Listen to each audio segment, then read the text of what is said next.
अच्छा, अभी सी एक्सरसाइज का नेक्स्ट क्वेश्चन हम देखते हैं 51 और ये है 78। 51 वंस आर 51, ये हमने माइनस किया, 8 में से 1 गया 7, 7 में से 5 गया 2। अब 51 है, ये 27 है, हम ऊपर से 0 लिखेंगे।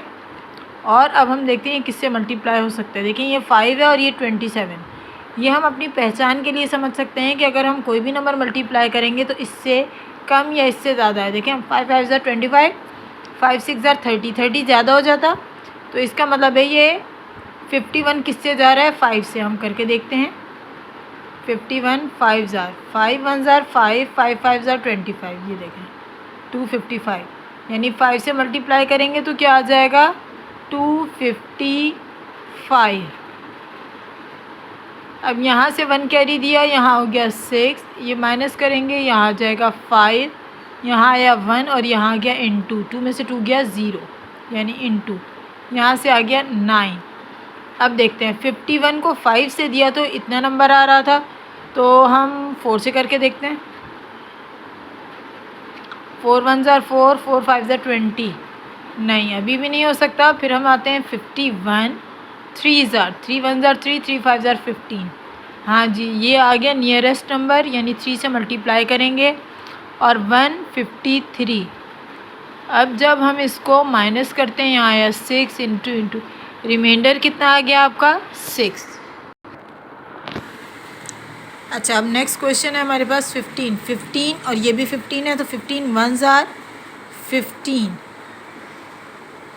ये भी इंटू ये भी इंटू, ये 0 है, यहाँ 0 लगाया, और क्योंकि 15 के टेबल में 0 तो नहीं आएगा तो हम 0 पर लगा देंगे।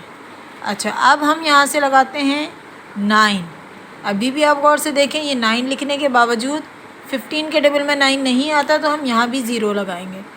अब अगर हम 0 की अहमियत को समझने के लिए यूँ भी कह सकते हैं, जैसे ये इन दोनों नंबर को मल्टीप्लाई करें हम, जैसे मैंने किया 100 को 15 से मल्टीप्लाई। अब देखिए मैं इस तरह करके सॉल्व करूँगी ना, ये हो जाएगा लेंदी, तो मैं इसका एक शॉर्टकट आपको बताती हूँ। ये है हमारे पास 15 और ये रहा 100, ये 2 ज़ीरोज़ अपनी जगह, 1 5 ज़ार 5 और ये रहा 1। आप देखिए 15 100 हो गया और इसी में रिमाइंडर क्या आया था हमारा 9। अगर हम इसको ऐड करते हैं तो हमारा एक्चुअल आंसर ये आ रहा है 1509। यानी अगर हम 15 को 100 से मल्टीप्लाई करेंगे तो 1500 प्लस 9 होगा तो 1509। अगर हम यहाँ 1 ज़ीरो भी कम कर देंगे तो हमारी एक्चुअल फिगर नहीं आएगी, इसलिए ये 100 से मल्टीप्लाई होगा और इसका रिमाइंडर आएगा 9।